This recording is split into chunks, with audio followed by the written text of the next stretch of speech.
Coucou les amis, donc je reviens à vous, donc on est sur le point 2. Alors le point 2, je voulais vous parler sur le fait que Dieu est créateur et qu'il a déposé en nous des trésors. Voilà. Et en fait, je voulais d'abord remercier tous ceux qui ont participé avec les histoires des 5 choses. Qu'est-ce que vous avez trouvé? Merci pour tous ceux qui ont participé. Merci pour tous ceux qui nous ont envoyé des petits messages. Et donc là, je pense qu'il y en a beaucoup qui ont vraiment découvert des choses qu'ils n'étaient pas forcément conscients que c'était des choses qu'ils aimaient bien faire. Donc on était parti sur le fait que ce qu'on aime faire, ce qui nous attire, ça n'était pas un hasard et qu'il y avait une bonne raison pour qu'on soit attiré de cette manière-là, dans ce domaine-là, que dans un autre. Donc là, pour continuer, je voulais simplement juste prendre conscience. Après, je sais que parmi vous, il y a des gens qui ne connaissent pas, qui ne croient pas en Dieu ou qui croient en Dieu. En tout cas, moi, j'y crois. Et je respecte chacun sa manière de voir les choses la foi est vraiment très personnelle. Mais si on voit juste avec nos propres yeux, qu'on le veuille ou qu'on ne le veuille pas, il y a une puissance qui est créatrice. Il y a une puissance autour de nous, ce Dieu qui est créateur. Et donc quand on est dès le départ, quand on est déjà avec des dons, avec des choses qui ont été qui est acquise en fait. Simplement, tu vois un gamin, tu sais même pas pourquoi, mais il court bien, il danse mieux que les autres. Il y a des choses comme ça qui sont déposées dès le départ. Et il y en a des fois, la science peut dire qu'il y a des choses qui sont génétiques et d'autres pas.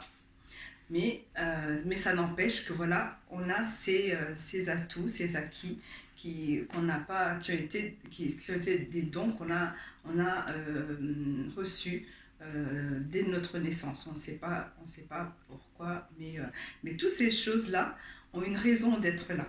Voilà, vraiment, c'est dans ce sens-là.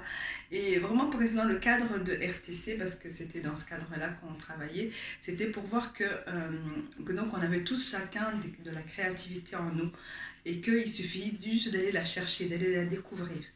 Donc souvent, quand on dit créativité, on pense tout de suite des créateurs, on pense à des peintres, on pense à la musique, mais la création est vraiment dans toute chose. En toute chose. Ça peut être, moi je dis, je reçois des fois des femmes entrepreneuses qui sont parties sur une idée, sur le fait qu'elle savait faire quelque chose. Elle savait peut-être coudre, elle savait peut-être faire à manger, faire juste la cuisine. Et dans ça, tu mets un petit peu de créativité, tu cherches le fait de faire quelque chose qui sort un peu de l'ordinaire et surtout tu essayes de l'amener à l'excellence. N'importe lequel domaine, que ce soit là aujourd'hui quand tu vas dans un supermarché, tu vas voir que la personne a pensé jusque dans les détails du packaging, dans les détails de comment est-ce qu'on va pouvoir le manger, est-ce qu'on on va devoir avoir les outils sur place. Donc tout ça, c'est vraiment celui qui pense à ces petits détails-là qui va faire la différence.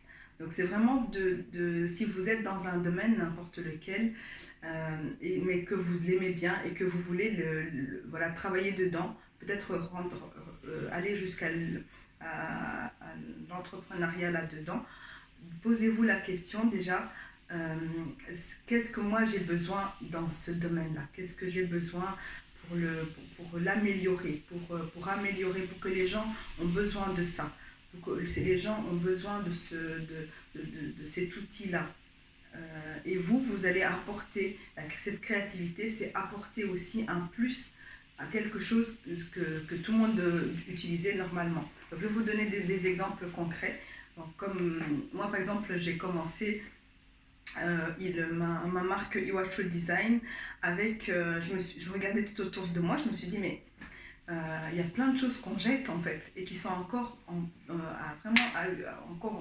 utiles, qu'on peut encore transformer et utiliser autrement.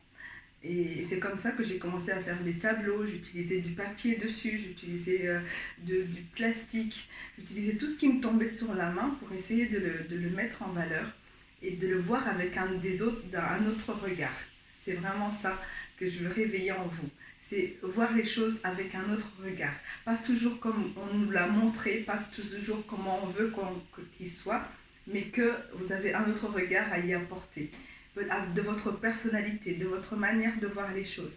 Donc c'est vraiment ça que je voudrais vous transmettre et en tout cas qu'on voudrait partager pour que ça réveille quelque chose en vous.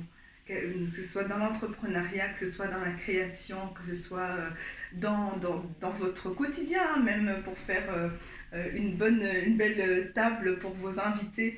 Et voilà, vous allez faire quelque chose qui sort un peu de l'ordinaire et qui apporte un peu de votre personnalité dedans. C'est comme ça que aussi les grandes marques sont devenues des marques parce qu'il y a derrière une histoire. Chaque objet a une histoire, chaque objet a une personnalité et c'est votre personnalité que vous pouvez apporter dans votre création. Voilà, donc pour aujourd'hui, je pense on va s'arrêter là. Donc je vous attends pour la troisième partie. À bientôt. Ciao, ciao.